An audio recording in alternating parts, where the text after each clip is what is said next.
I get very disheartened with the lack of vision around degenerative joint problems.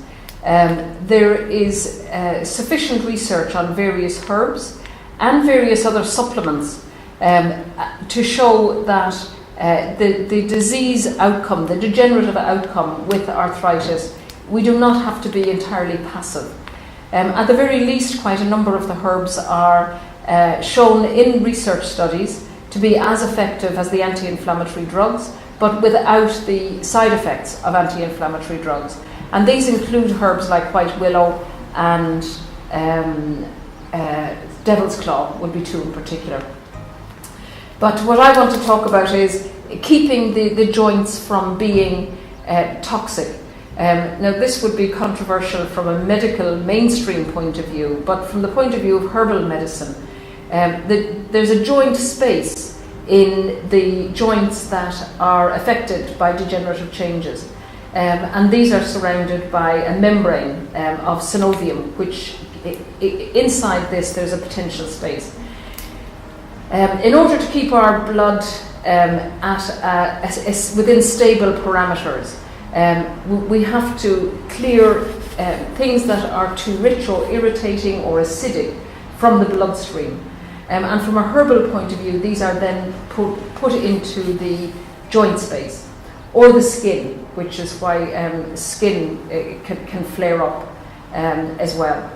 So the aim of herbal medicine is to improve general elimination, particularly in the lymph, the bloodstream, the liver in the bile, the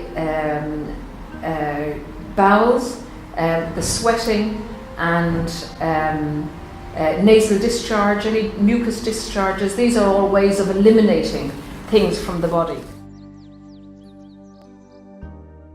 So the main role of the herbs in the joint cleansing tea is to aid elimination or to tighten up the digestive tract so that what we assimilate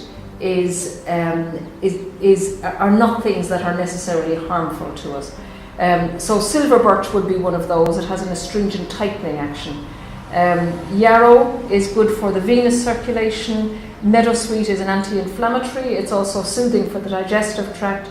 Dandelion root is good for bile production, function, and elimination of bile.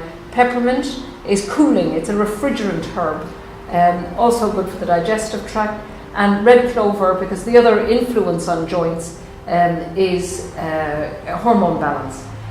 Many people, their joints get stiffer if they have any inflammatory disease before periods, and many women present with arthritis just after the menopause. So that's the role of the herbs as joint cleansing. So nutritive, supportive, and eliminative would be the roles that I would suggest that they play.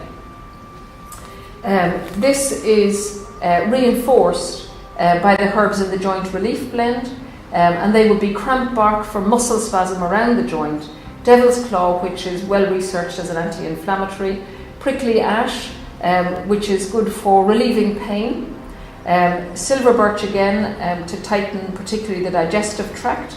It's a traditionally used herb. There's not a lot of research about it. And white willow, which is where the original aspirin was originally, the synthetic form was originally derived from white willow, where the word aspirin actually came from meadowsweet, which is one of the herbs in the tea blend. So again, always shake the bottle, because herbs sediment to the bottom of the bottle, so that's very important. So I'm going to pretend my wrist here is sore and painful.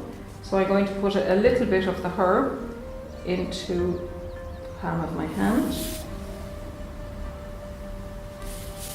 Then dip my fingers in, making sure I have no abrasions or cuts on my fingers because it would sting like hell. And then I would rub this in as a very, very hard, dry, it's a tincture rub, so the friction is very important to create heat, right? I'm just beginning to feel the heat now, and a dry traction.